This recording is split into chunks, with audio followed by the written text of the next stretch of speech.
நேற்றைய தினம் தருமபுரி மாவட்டம் அரூரில் தமிழ் பழங்குடியினர் பாதுகாப்பு பாசறை நடத்தும் அன்னை பூமியை பாதுகாக்க ஆதிக்குடிகளை பாதுகாப்போம் என்ற ஒரு மாபெரும் பொதுக்கூட்டமானது நடைபெற்றது.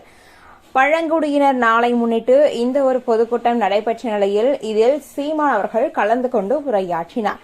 அப்பொழுது பொதுமக்கள் அனைவரும் மழை பெய்யும் அந்த ஒரு தருணத்திலும் கூட நாம் தமிழர் கட்சி ஒருங்கிணைப்பாளர் சீமான் அவர்களின் பேச்சை கேட்பதற்காகவே அங்கு கூடியிருந்தனர்.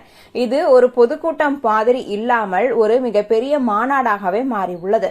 இந்த ஒரு கூட்டத்தை பார்த்தவுடன் திமுக அரசுக்கு மிக ஏமாற்றமாகவே இருந்திருக்கிறது. யாரும் இந்த ஒரு போராட்டத்தில் கலந்து கொண்டிருக்க மாட்டார்கள் என்று நினைக்கும் இந்த ஒரு தருணத்தில் இது மாபெரும் பொதுக்கூட்டமாக மாநாடாக மாறியுள்ளது மிகப்பெரிய அதிர்ச்சியை திமுக அரசிற்கு ஏற்படுத்தியுள்ளது என்றுதான் கூற வேண்டும். அது மட்டுமல்லாது சீமான் அவர்களின் பேச்சை கேட்பதற்காகவே அங்கு ஆயிரக்கணக்கான மக்கள் கூடியிருந்தது மிகப்பெரிய மகிழ்ச்சியை ஏற்படுத்தியுள்ளது. ஏற்கனவே ரவீந்திரன் துரைசாமி அவர்கள் கூறியிருந்தார், என்னதான் எதிர்மறையான விமர்சனங்கள் வந்தாலும் நாம் தமிழர் கட்சியை எந்த விதத்திலும் தோற்கடிக்க முடியாது என்று. அதே போலதான் தற்பொழுது நிகழ்ந்துள்ளது. அது மட்டுமல்லாது திமுக அதிமுக கட்சிகள் இருக்கும் இந்த ஒரு தருணத்தில் நாம் தமிழர் கட்சி முன்னேற முடியுமா என்று பலரும் கேள்வி கேட்ட இந்த ஒரு நிலையில் நாம் தமிழர் கட்சி தனித்து போட்டியிட்டு தற்பொழுது மிகப்பெரிய கட்சியாகவே உருவெடுத்துள்ளது.